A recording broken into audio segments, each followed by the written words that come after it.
Hello there. I've had some very interesting conversations online with a few pro-Brexiteers. It's fair to say that a lot of them are completely referring to the same argument over and over again, and when you present them with facts that counter that argument, they either use the phrase fake news or project fear.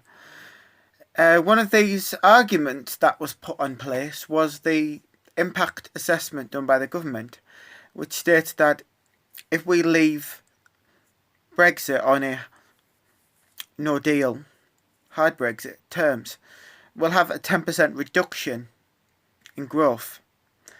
Now, that might not seem a lot if you don't know what it is, but like economically, it's a hell of a lot. It can really damage the UK's reputation. What I found very, very strange, though, I mean, this is like beyond bizarre, is that when I was reading through someone else's argument about medication, this guy said that there's now a national shortage of the medication he uses. He finds that he can't use any alternative medication, but he's happy to bear with the pain for Brexit. And I kind of was a bit gobsmacked by this.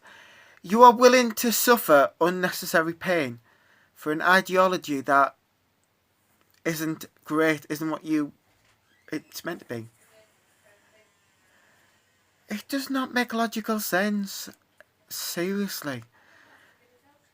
Why would you put yourself in pain?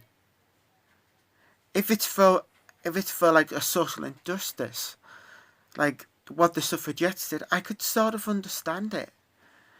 If it was to highlight the plight of other countries, yes, I could understand the suffering. But for something that's been a lot of misinformation, and I'm not going to call Brexiteers idiots that fell for it. Because I don't think that's a fair argument. But it's getting to the point now where some Brexiteers are too far gone to actually listen to common sense anymore. They're so ingrained in this ideology that they're just not making any sense whatsoever anymore.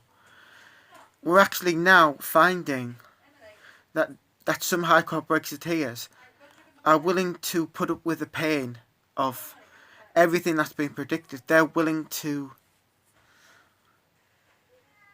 suffer the consequences of a no deal purely because they believed everything that was told to them by the right-wing media. And we found evidence of this.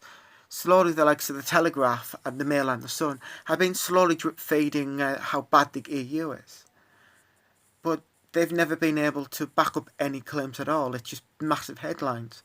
And when they have to correct, it's a very tiny little column. And we are seeing this now. That's why people are getting attacked. Because people are buying into the lies of the right-wing media now, and that's the truth. Ideally, for this reason, I am worried about the United Kingdom. I used to be proud to be it. We have the greatest music in the world. We have some of the best products. We have a vast culture of history. Some amazing poets, authors. But I feel ashamed to be British right now when I see a crowd of people calling an elected official a Nazi because she disagrees with something,